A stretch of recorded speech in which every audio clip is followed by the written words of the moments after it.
Hello, everyone. Welcome to this edition of The Tape. I'm your host, as always, Kendrick Dick here. Glad you join us here on The Tape. Join in the conversation using the hashtag Tape or Connect. And don't forget to subscribe. Subscribe and scan. Tell a friend. Call a friend. Hit the subscribe button so you won't miss a thing. Here on The Tape, let's get started with the big story.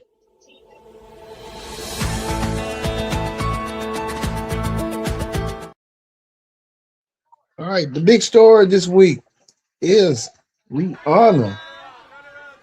Rihanna's phone had been shot at and multiple shots. And so Rihanna can tell right here. Um, Thankfully, no one was injured or nothing like that. Rihanna wasn't present with her family. And like I said, no one wasn't injured. Let's get the latest on what's going on with Rihanna and the range fans had to shoot at her place.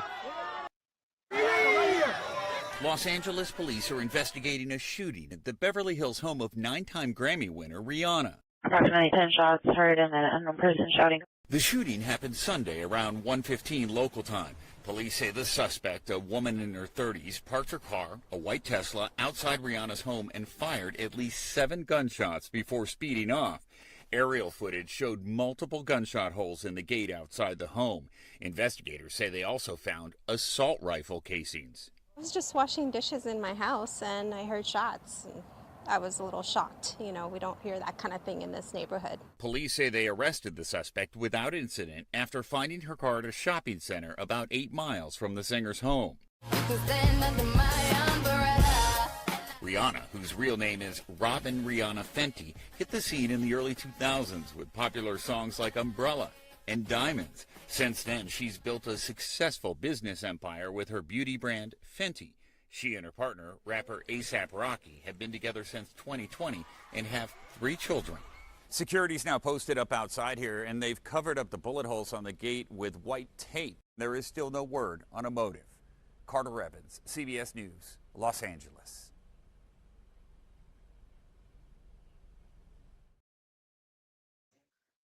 All right, we saw that about Rihanna. Thank God everything. Hey, but Rihanna, Rihanna, the fans doing all they can Well, I was want to just do. washing dishes in my house and I heard shots. And I was a little shocked. We don't hear that kind of thing. Yeah, he was a little shot like I was feeling out. Don't forget, we have the Rihanna a deep dive on Viral. We're able right now. If you want to watch Viral, be that probably whenever, anytime you want to. But thank God Rihanna is sound. Her family is okay. That's the one thing you worry about. The kids were okay. And staff, everybody else, A$AP Rocky and everybody else. So that's good to hear, but they probably need to move or probably need to reconsider it. Get something real high so people won't come in and shoot at her place. She's not making herself so accessible much. It gives people less time to try to be able to know where you live and kind of be secluded and be peaceful. And it looks like it's a peaceful house. It's just she just was at the wrong, things happen for a reason. We'll get that. We move on to this right here. Talk show. Can we show that one more time? Ooh, I like that. Do it again. All right, talk shows. On talk shows this week. We told you this past week on Connect Now with me and Brittany Shea that Mr. Tenderism was getting a lot of attention about him cooking for Ron Isley and a host of others and having a barbecue and had the meat fall out the bone. Well, Mr. Tenderism capitalized on his success, stopped by the Sherry Shepherd show, and here's what Sherry Shepherd had got. I say, that's tender. I say, no, it ain't. That's tenderism. Oh, look at here. Did you ever think that you become America's new favorite unk? No, I did not. I didn't have no favorite unk time. No, I didn't. How do you get your meat so tender? You got to do it slow. You got to have love for it. That's right. Hey, it'll be all right. And then it'll be all right. Hey, boy, look at here. That's what I'm talking about. And he fine, too, ain't he, ladies? Oh, you gotta watch that now, girl. Hey. Eat it slow so you don't have to eat it no more. He said eat it slow so you don't have to eat it no more. That's what I'm talking about, huh? Hey, now. That's what I'm talking about. Hey. Oh. Tenderness and apron. Booyah. And it says, it's got your catchphrase, you don't need no teeth for this meat. I try and tell you. And, hey, I just want to tenderize the whole world.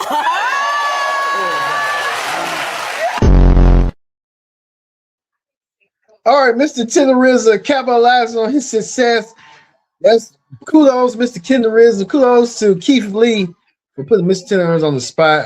I think Mr. Teneriza had a friendship with a white dude that she knew that were using him and stuff, and people were telling him, "Oh, get away from him, get away from him," and he tried to trademark on Mr. Teneriza guy's trademark. Someone was smart enough to get his trademark, and he got the success he is. So good luck for you, Mr. Teneriza. We're gonna keep watching you. Anything we do, anything you do, we do, and we're proud of our people, culture and stuff. All right, we move on to this. Sherry Shepherd had this guest. He was like, "That ain't how you kiss me." I'm always looking at a cheetah girl. I love that. I love that. And I love that, you know, that you gave me that. And now, you're grown up now. Now, like you in a movie called Chef's Kiss. Damn, she grown. You got everything that a woman loves. You got good food, and you got a hot man. Yes. Okay.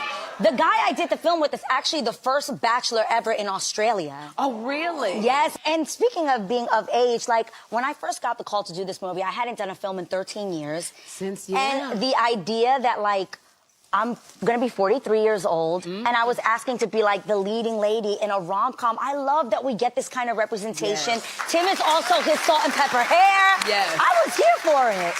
So tell me, how did Israel feel? Like, because I know it says Chef Kiss, so I know you had to have a kiss. I did. How did your husband... My husband came to set with me almost every day, except for the day that we did the kiss. He was like, just give me the heads up, tell me what day it is. I don't want to be on set for it, which tickled me because he's so not a jealous guy, but the crazy Latina inside of me was loving every moment of the jealousy. Tell me your toxic trait. And I was like, no, come to set. You should be there. But he didn't. But then when we watched the movie after, he was like, you did good. He was like, that ain't how you kiss me. Like you felt the restraints. I was a respectful kisser in this film, but yeah, there was some restraint there. Oh my God! So the next movie, will it be restraint? If Israel has to say, it's gonna be all the way restraint. But it was funny because, like, again, I'm crazy, so I'm like, no, watch it again. Are you looking? Like, don't turn away. Don't make him look, girl. I know, I'm crazy. Oh my gosh. All right, that was Adrienne Bailon. You remember her from Cheer Girls and The Real. She got a new movie out, so Adrienne's trying to keep herself busy. A lot of folks trying to keep themselves busy as well. So good for Adrienne Bailon. All right, on the Tamron Hall show, Tamron Hall welcome Ryan Clark, opinionated Ryan, sports football player, used to be former football player, the Baltimore Ravens. Ryan Clark, I think Cleveland Browns and stuff. Well, Ryan Clark talked about his fashions on why he wears on ESPN and on his show, The Pivot. So here's the first thing, too, Tamara. It's beautiful. So I had to ask him what I could wear, right? And then when he told me, he's going to text me, talk about, and can you wear dress shoes and not sneakers? Oh. So I put the Gucci's on for him. You got that on for him. But he actually made this during the season. This was for Detroit. Oh, wow. Right, so I wore it for Detroit. The thing we did this year, the last 2 years, which was really cool, was he dressed me as if I was playing for the home team. Really? Right, so Ravens, I had purple. Kansas City, I had red. Obviously, Detroit, we went electric blue. And it's really shown to me, though, the way that he sees his creativity, his vision. And now, every now and then, he sends that little sort of draft over, and I'm like, Andre, that's too much. Right? Okay, I was going to ask, because Ryan is known for his strong opinions, his strong presence. How do you collaborate with such his energy is very powerful, as much as his words. His personality is strong. It is. Very much so. I would say, we fostered this amazing relationship. Yeah. So from the very beginning, it was always about at first just business, but now that through Instagram DM. He shot his shot. He shot his shot. It was crazy. It was crazy. Slid in the DM. All right, you saw that on Tamron Hall. Tamron Hall had Ryan Clark. Ryan Clark, you know, one of the biggest sports casters up there on the ESPN and on his own daily podcast, The Pivot. But Tamron also sat down with this guest right here. All right. I'm learning how to read, y'all. Around his neck, he wore a Medal of Honor. In his mouth, he held a sack of spider eggs. They're supposed to know this stuff, yo. I'm supposed to already know how to read.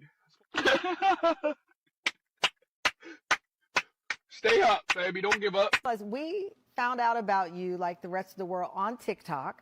You'd gone and revealed that you wanted, was it 100 books in a year? That was the challenge that you brought to the public, and it turned into social media fame. But it also led you to the book.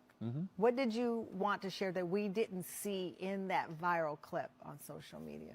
Well, I will tell you, anything is possible. I mean, in that clip, I think you've seen that I was really eager to make some type of change in like myself, and not only in myself and others, to see that things can happen. And I think now I can vouch for the fact that, like, yeah, you could 100% write a book even if you can't read.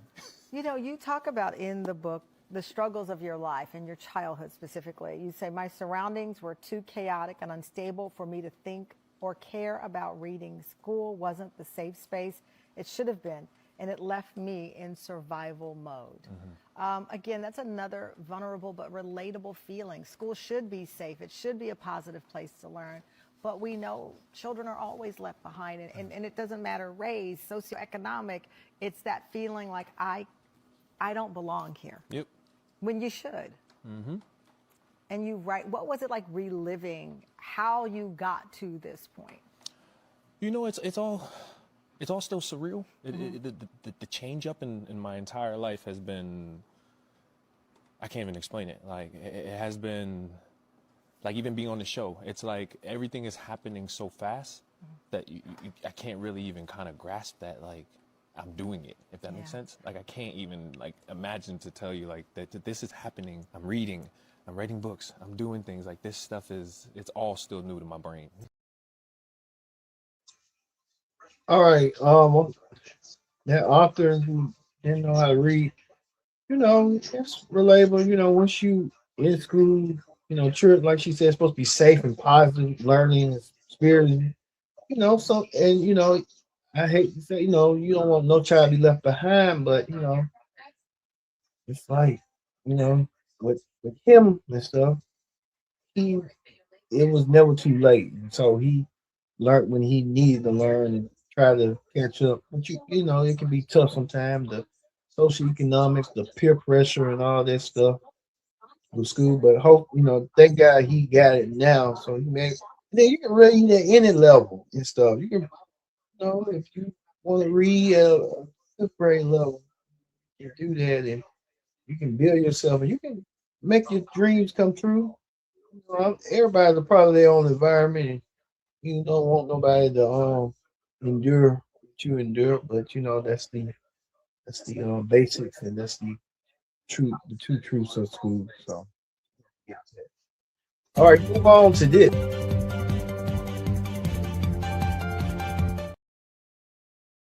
All right, in celebrity news, I want to talk about this. Dak Prescott, even though he was the Dallas quarterback, Cowboys, was supposed to get married to his fiancée, Sarah Jane. They had that dual bachelor and bachelorette party. You know, that's a recipe for disaster right there.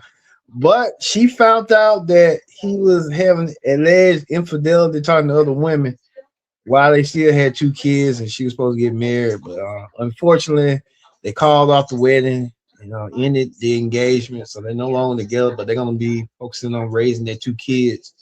I say on this situation, she should have done the marriage thing first and then had the kids. But unfortunately, she looked at the lifestyle, looked at she wanted the spouse, but she might still get the children child support and might get the lifestyle that she's accustomed to. But Dax, on the other hand, he didn't want to give away that $340 million money that he was inheriting from the Cowboys as being his quarterback. And Dax do play good as a quarterback and stuff. He knows the precision and everything else. But I think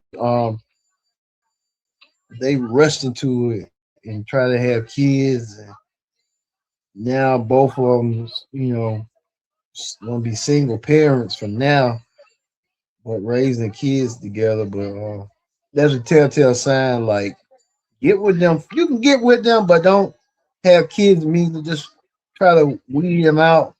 I think people start having kids just for the heck of it. And then they realize it's always complicated and almost drama and stuff. But drama comes to reality portion. So we don't know what was said, but everybody thought she didn't want to sign a prenup, and she refuted that situation, saying it wasn't about the prenup, and then it leads to infidelity issues. So hopefully they get the help that they need, and they move on, become productive co-parents. So let's see. Well, we get to this right here on the reality show Clip Down.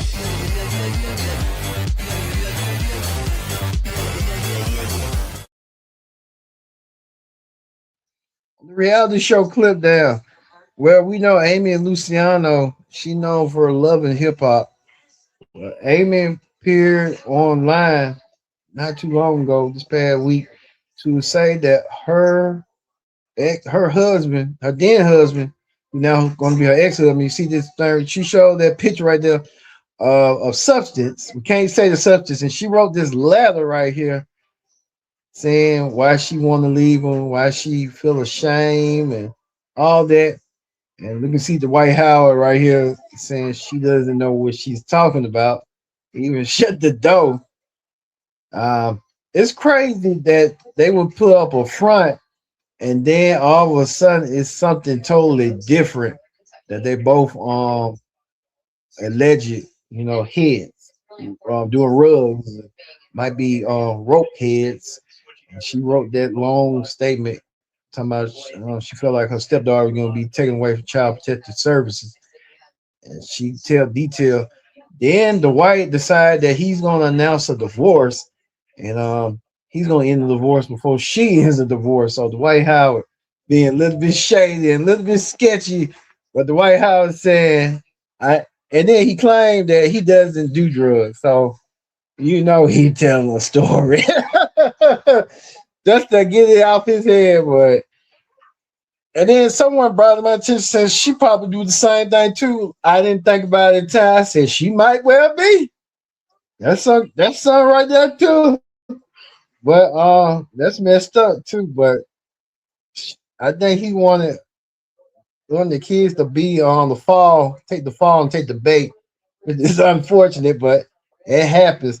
But here's what Dwight said in his Basketball Hall of Fame speech. And I'm just so blessed to be able to stand here in front of all of you, honored as one of the greatest basketball players ever. Pops, when I was 10, I said I know I could be the #1 pick in the NBA draft. And you believed in me as much as I did. But you wanted me to commit to it. I wrote down my goals and I placed them above my bed along with my cross. And you helped me work to achieve those goals day after day. Look at how life works. Pops, Mom, your son is in the Hall of Fame. I leave you guys with this. This is your universe. This is your one song. How do you want your song to sound when people hear it? Will they want to throw it out or run it back? And remember, you only die once, but you live every day. All I got is working, never stop searching, never quite so thirsty. I'm toxic and psychotic with this logic, you can't stop it. It's been chronic since I was a boy, so neurotic and chaotic. Go to last with the webs I'm weaving. I could change the past with all I'm achieving. Got my foot on gas, never. Look where we at now with the White and stuff. And then too, about him with the rug situation, and then with the situation with Miss Kitty and him being a closet man. It's a lot going on with the White. So the White's got a lot going on. He even trying to blame Amy for that substance. That substance got to be like a half a bag of rugs. But hey, Well, Royce did tell us this time when she was on Cam Newton. You can't remember this? I will take all the smoke when it comes to my child. But that smoke is not healthy. It's because You're right. So then leave us the fuck alone. I've said that from day one. All I wanted him to do was leave me alone. He wouldn't leave me alone. He kept me in court, taking everything from me as I tried to better myself, as I tried to pull myself out of this stuff after I've been forced to stay in Florida by that agreement. I built a company, a successful company. I wrote a book. Yes, I did a show. But guess where all that money went? Into litigation, because he hated seeing me come up. So when you ask, why am I doing this? Because nah, I have tried so fucking hard to live. And you keep doing this shit behind closed doors. He's sitting there beating us up and then smiling. I don't know why they're doing this. You know, I'm not entertaining it. After this, still committed. Get the fuck. All right, I guess Royce kind of airing her grievances and stuff about Dwight and what Dwight's doing. I think Dwight just might well just need to just go ahead and come out. It's okay, man. You can come out, but you know, you can be what you want to be and do what you want to do. Using that girl and using Royce and using that girl Amy to hide, you know, do what you got to do. Let's hear from other folks what they got to say. And Dwight Howard's wife, yeah, your case has been assigned to my courtroom. Step to the podium. Is this you? I try to tell everybody he needs some help. And ain't nobody wanna fucking listen because he got the money. I kept saying whatever y'all don't understand. I live with him. He needs some help. And this is it. This is what I'm fucking losing. I know good and well that ain't what I think it is. Am I a joke to you? After 5 to 6 years of telling y'all not to put crimes on the internet, here y'all go putting crimes on the internet, because I know good and well that can't be 1 kilo, give or take, of a white powdery illegal substance you just put on camera. But numbers might not be everybody's strong suit, so let me put it to you like this. In Georgia, where the internet says you're located, being in possession of 28 grams is 10 years in prison minimum, my boy. So how much time do you think they're giving out for 100 grams that you allegedly have in that plastic bag? That being said, sister, if you get arrested, call me, because I will absolutely defend you. Obviously, this is just a prop, and the plastic bag is filled with baking soda to prove a point. And the point she's trying to prove is her marriage is falling apart because her husband, former basketball player Dwight Howard, is allegedly addicted to the white powdery substance in question, Your Honor. But see, there's one issue that you're gonna have to get around since you posted this video. The issue is that we did not see your husband in possession of the alleged substance. All we saw was you in possession of the substance. So if you actually do go to court, he is going to flip this right back onto you probably and say that the white powdery substance was yours. You see how this looks a little crazy? But of course, all of this is alleged because, as I stated earlier, I don't know what's in that bag. It looks like powdered sugar to me, perfectly legal. I've seen enough. As the judge in this case, I'm ready to pronounce my sentence. Ma'am, you will not have access to a smartphone for 5 years. If you need to call somebody, you're going to have to pick up one of these bad boys, because clearly having a camera on your phone gets you into tricky situations. Thank you. Next case. Well, thank you, man. You know, maybe you might have a point. He could flip it and say that she's doing it too, doing that substance and stuff. But I don't know. He said himself that he didn't know what she was talking about, what he doing. I don't think she be doing that, but you know, each his own. But it's gonna be hard to prove stuff. But he gonna say you haven't seen him done it. And she the one with the done it.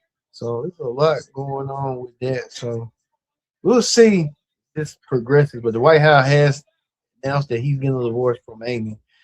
She should have thought about that a long time ago. You know. All right. Let's move over to the political rundown.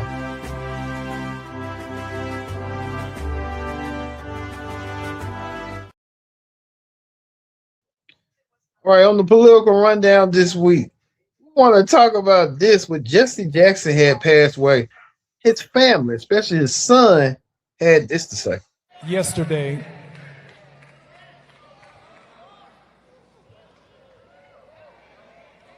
I listened for several hours of 3 United States presidents who do not know Jesse Jackson.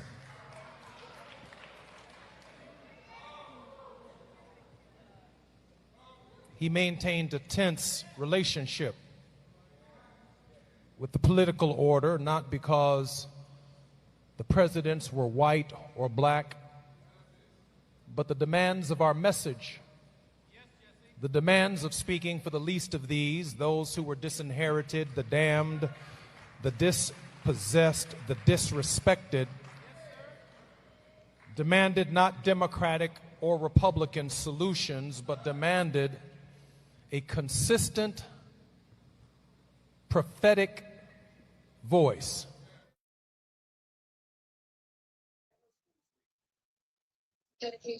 All right, you heard that from Jesse Jackson Jr., where we were trying to figure out what he was talking about.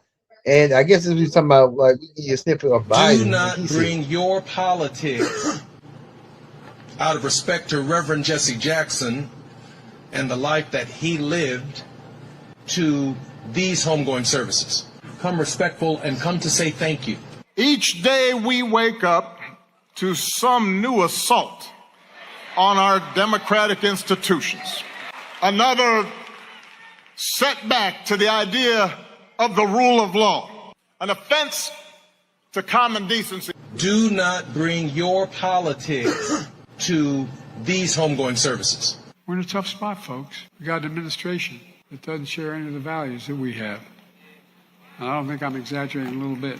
Do not bring your politics to these homegoing services. You know, so let me just say, I predicted a lot about what's happening right now.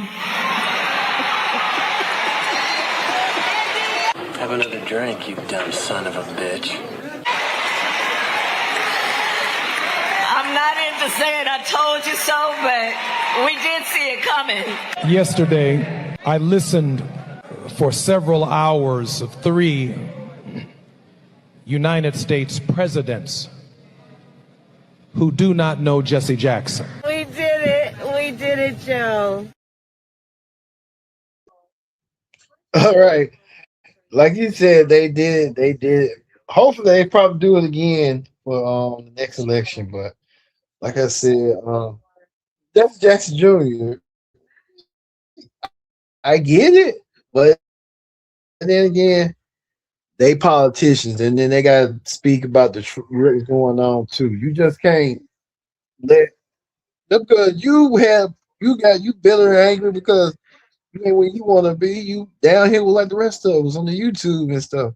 So you put with campaign fraud and stuff like that. So what you talking about, man? So get you know what I'm saying? You probably need to take a handbook from them and learn from them. They'll teach you stuff. Especially Obama, Biden, and Clinton. Harris was close, but unfortunately, what happened to her? So let's see. But speaking of the the orange in chief, he was at a press rally, and look what happened. Now we have a country now that's respected, and we don't play games. And we have the greatest military, and it's so nice to see. So nice to see. And they want to get back in office for the midterms, and you can't let them. Did you see that they went to Munich, right? You saw that, right? You saw Gavin Newsom. He admitted that Gavin Newsom. So I think his career is over, okay?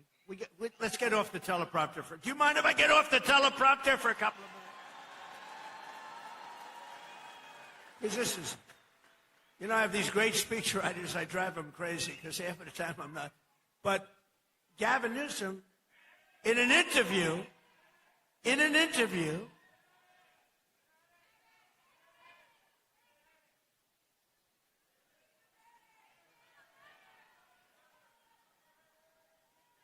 have a doctor in the house, please? Doctor? Yeah, take your time, please. This is the most. I know that's unfortunate what happened. But you have a doctor. Yeah, Dr. Oz out there.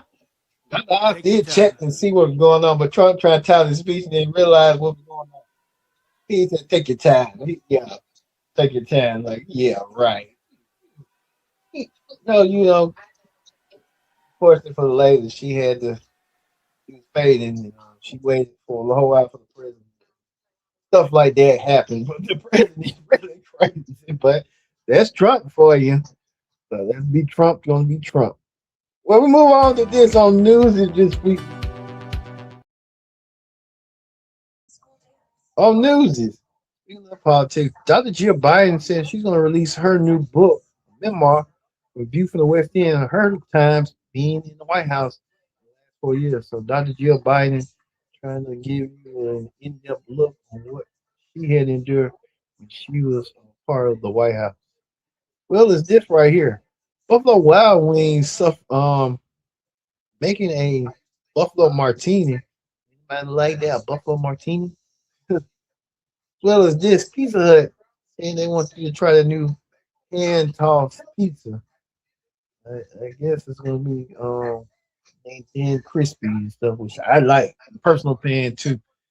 They said BR Hunt crust consignere, so I guess they want folks to try this new pizza, see if they like it or not. And $10 large, any 3 toppings of your choice of the Hut crust. So Pizza Hut trying to get into the business.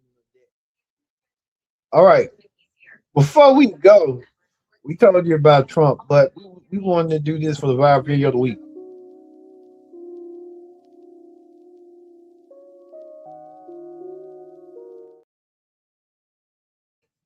Viral video of the week.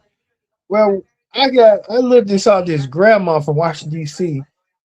She played no nonsense and tough, and she was hitting on the Democrats, and she supported one man. Won't believe who the one man she supported. Take a look. One thing I like about him, he keeps it real, just like Grandma. I appreciate that because I can trust him because he tells exactly how he feels and what he thinks. Thank God for this president. I am filled, my cup runneth over. Because he allowed his constituents, his people to come to my house to interview me, to talk about the murder of my grandson. It seemed like nobody cared. I'm an advocate for murder. I marched. I rallied. I pulled out other families in the District of Columbia that had murders and did not have answers. Ooh. We marched and we rallied, and nobody heard me, Democrats. Get mad at me. Until this Republican sent his constituents, his people out there to interview me in my home. Have you ever heard of a thing? Then they invited me twice before Congress to testify for the beautiful bill that's going to change crime in the district. If you kill somebody, okay, you take a life, you do life. Just that simple. If you do a harsh crime, you do harsh time. Just that simple. And then we need National Guard, and which we did years ago. He brought it on. I love him. I don't want to hear nothing you got to say about that racist stuff. And don't be looking at me on the news hating on me because I'm standing up for somebody that deserves to be standing up for. Get off the man's back. Let him do his job. He's doing the right thing. Back up off of him. And Grandma said it.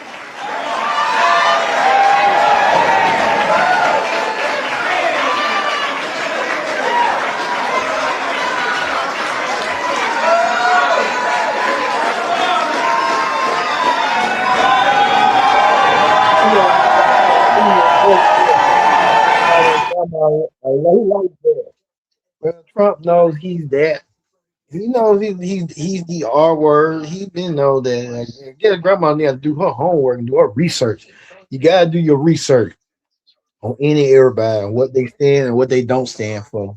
You can't fall for the whole okie doke, but grandma fall for the old okie doke. Grandma said this right here, so we want to play this right here on her backstory. Take a look. You know, they got this old slogan out. They say, if you want to get away with murder, kill him in D.C.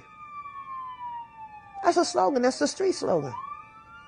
Every time I turn around, there's another shooting, there's a murder. In the district, they're killing and walking away. with minimum time. See, DC, they need everything that Trump is doing. I don't care what they say about him. Fix it. My name is Felicia Cook, and I've been a DC resident for since I was born there in 1956.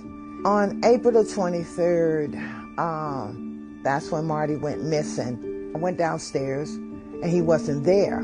I said, well, I'm gonna call his job and see if he's been to work, because I know how excited he was about the job.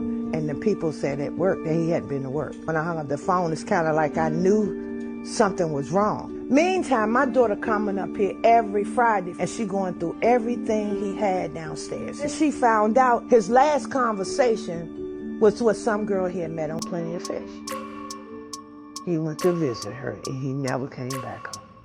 That's all he was doing, was going on a date. That was it. He shot that boy 7 times. He overkilled him. Cold blood. He didn't give him a chance. My grandson was 23 years old. Just getting his life together, man. My grandson like this, man. And I live with that pain every day. What are you telling the victims? We don't matter, the criminals matter more. The Democrats didn't do it. I stood in front of the Department of Justice. I talked to them about it. They heard his story. They knew it. They saw us out there crying.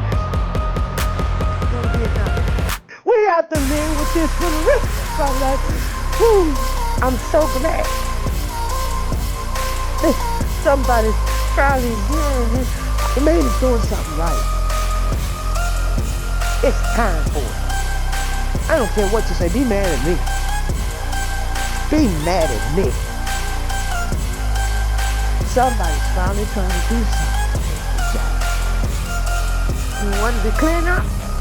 You wanted to stop? Let them kill us. No, we need it. Thank you so much. Please. It brings some soothing to my pain to know that somebody cares. And somebody somewhere cares. And I don't want this to happen to nobody else.